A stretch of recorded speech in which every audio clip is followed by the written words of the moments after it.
de Can Maimó, un dels més petits d'Eivissa. Després de 7 mesos a la parra, aquest raïm ja ha obtingut el seu punt òptim de maduresa. Ara és el moment de recollida, un procés que s'allargarà uns dies.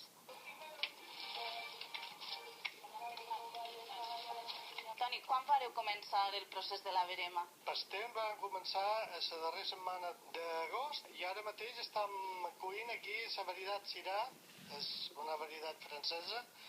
Aquesta vinya té 10 anys, és una vinya jove, però ens està dant molt bon resultat. Ja, si voleu, veureu la qualitat del raïm, que està perfecta. Ha estat un any boníssim, perquè tampoc ha fet aquestes calors tan agressives com feien altres anys. I la maduració l'ha fet molt més lenta. Per això estan veremant tan tard, perquè el procés de maduració ha estat molt lent degut a que ha fet un estiu no molt calorós i tampoc no ha estat molt llarg. En què consisteix aquesta primera etapa? Aquí ja comença a fer-se una criba. Si cas hi ha algun raïm que estigui en males condicions ja es deixa. S'acull en caixonets de 20 quilos perquè no es danin, alerta de tirar-hi moltes fulles. Diguem, és la forma més bona de cuir, perquè si veus una cosa que estigui en mal estat ja la deixam. Quin és el volum de la finca de Can Maimó? Quant raïm produireu enguany aquesta temporada 2013? Si el temps ens deixa, cuirem unes 30, 35, 37 tonelades i farem uns 25.000 litres de vi repartits entre rosat, blanc i negre. Després de la collita hem vingut fins aquí, fins a la finca de Can Maimó. Aquest raïm ha passat un dia a la càmera frigorífica i ara es farà el procés de triturat i de fermentació. Un Pablito, com sempre. Explica'ns en què consisteix aquest procés ara. Pues ara es tracta d'agafar raïm, treure-li la raspeta i enviar els sucs, els pells i les llavors dins el tanque, que és allà on fermentarà tot junt. Cada dia més o menys, quanta quantitat de raïm teniu aquí? Poseu aquí aquesta màquina. Bueno, ara la verema dura una mesada i hi ha dies que com que cuim tot a mà, doncs fem 4 o 5.000 quilos quasi cada dia. S'afonya i en 5 minuts baixant de temperatura ja comença la fermentació alcohòlica.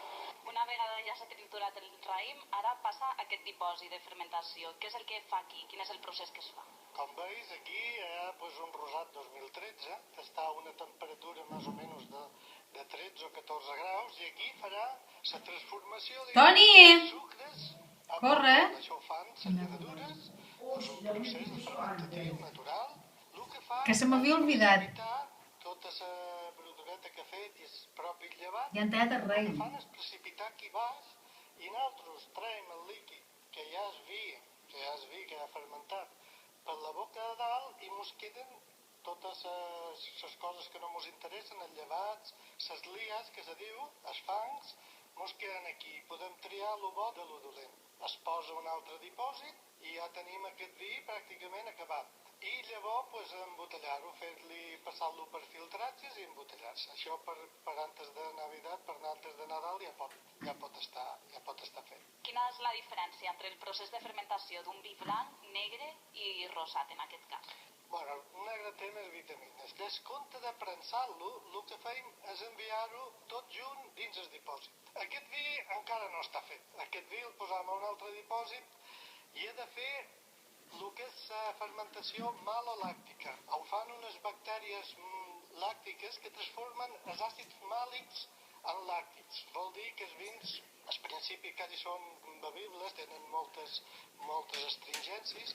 Això ve durar també una mesada i després el vi ja comença l'envelliment d'aquest vi. Enguany del celler de Can Maimó, un dels més petits de l'illa d'Eivissa, sortiran prop de 25.000 litres de vi de la terra.